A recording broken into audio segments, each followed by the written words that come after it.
नमस्कार दोस्तों, मैं आमिर। ये मेरा यूट्यूब का नया चैनल है और ये मेरा पहला वीडियो है। काफ़ी दिनों से मैं सोच रहा था कि मैं कुछ टॉपिक पर आपके सामने वीडियोस बना कर रहा हूँ, जो कि आप उन टॉपिक को भली भांति जानते हैं। लेकिन फिर भी पता नहीं क्यों मेरे दिल में कई दिनों से ये बातें आ रही थी, तो इसलिए मैं आज आपके सामने ये वीडियो पर लेकर आया हूँ।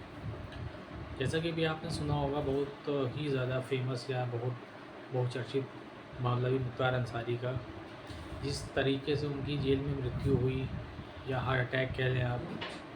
और उसमें लोग तरह तरह की बातें करें, उनके लाखों समर्थक, चाहने वाले, घर वाले सभी उनको एक मसीहा के रूप में मान रहे, और वहीं पर गोदी मीडिया और भी कुछ जो हेटर्स हैं वो उनको अनाप शनाप बातें जैसा कि वो सभी को बोलते आते हैं। लेकिन इस पर सरकार हमारी चुप रहती है, क्योंकि उन पर एक्शन लेना सरकार के बस की बात नहीं है।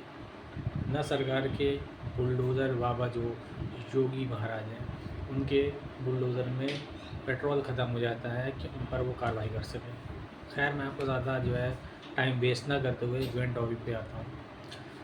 जैसा कि इसे 1 साल पहले अतीक अहमद और अशरफ अहमद का 3 शूटरों के द्वारा पुलिस की सख्त हिरासत में शहर के बीचों बीच हॉस्पिटल के गेट के सामने रात में शूट करके उनका मर्डर कर दिया जाता है।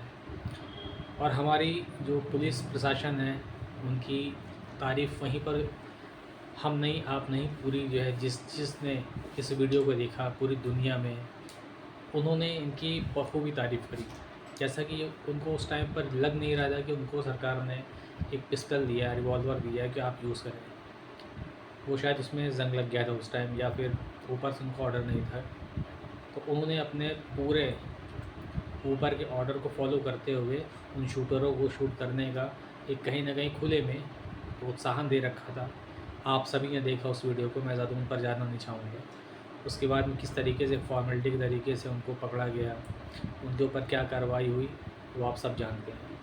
बताया यूँ जाता है कि उनके घर में खाने को नहीं था, लेकिन उनके पास 5-5, 7-7 लाख का एक पिस्टल बरामद होता है। किसने दिया, कैसे मिला, ये पूरी घटना एक निश्चित तौर पे प्लान करके करी गई थी। उसके बाद आपने शहाबुद्दीन का नाम सुना होगा। कोविड काल के दौरान उनका भी मर्डर कर दिया जाता है, या यूँ कह लें कोविड में उनकी डेथ हो गई। कहीं न कहीं मैं आपको उन उन आंकड़ों से वाकिफ़ करा रहा हूँ, जहाँ पर पूरे तरीके से एक सेट करके प्रोग्राम चलाया गया या अभियान चलाया गया। उनकी कहानी वहाँ पर ख़त्म करी जाती है। सरकार को वो सिर्फ़ और सिर्फ़ माफ़िया, बाहुबली या जो भी कह लें, बाकी किसी के अंदर उनको एक भी अच्छाई नज़र नहीं आती सरकार की कि उनके बारे में कोई अच्छा बोल दे, क्योंकि उनको नहीं बोलना, उनका मोटिव कुछ और है।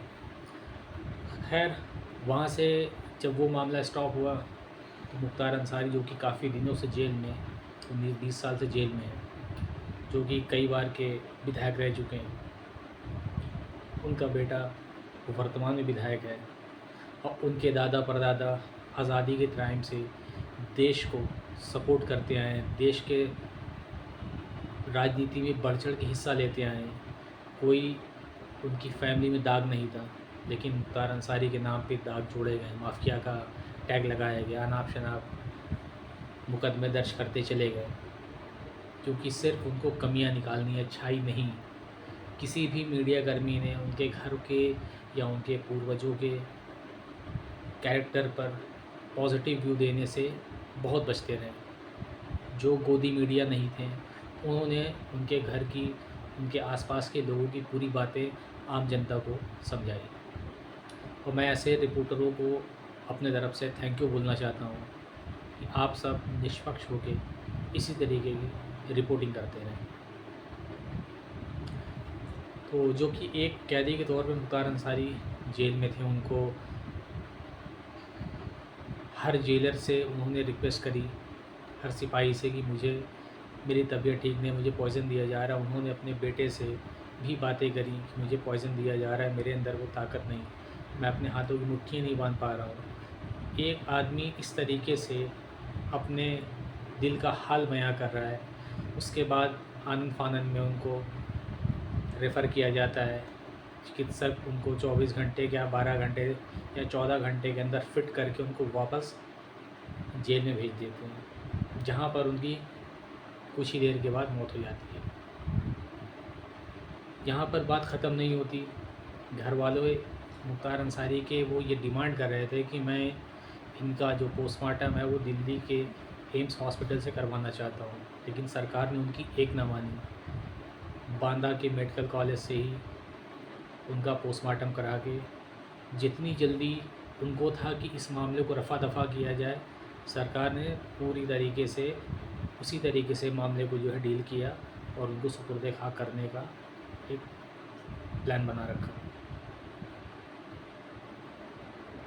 सरकार की नज़र पे बड़े बड़े लीडर जो कि इनको या तो यूँ कह लें आप कि चुपते रहे हैं या इनका नाम सुनना सरकार को पसंद नहीं है, उन पर ही इनके सारे एक्शन हुए हैं। अब ऐसा कुछ लोग आज़म खान के ऊपर भी बता रहे हैं कि अब चौथा नंबर इनका, जो कि मैं उन हेटर्स को कहना चाहूँगा कि आप होते कौन है किसी पर इस तरीके का अनाप शनाप इल्ज़ाम लगाने वाले। ऐसी जगह पर ऐसे लोगों पर सरकार का एक्शन बिल्कुल नहीं होता। आईटी सेल ज़ीरो हो जाता है, पुलिस प्रशासन ज़ीरो हो जाता है। मैं ज़्यादा आपका वक्त ना ख़राब करते हुए एक आपके सामने और बात रखना चाहूँगा। जैसा कि अभी आप सब ने सुना है कि मुख्तार अंसारी केस में 2 कांस्टेबल जो कि एक गाज़ीपुर के बताए जा रहे हैं और एक लखनऊ के, उन्होंने शायद अपने मोबाइल पर स्टेटस के तौर पे मुख्तार अंसारी की कुछ शायरी भरे अंदाज में कुछ स्टेटस लगा रखा था। उन पर ताबड़तोड़ एक्शन होता है, एक को सस्पेंड कर दिया जाता है और दूसरे के ऊपर कहीं ना कहीं कार्रवाई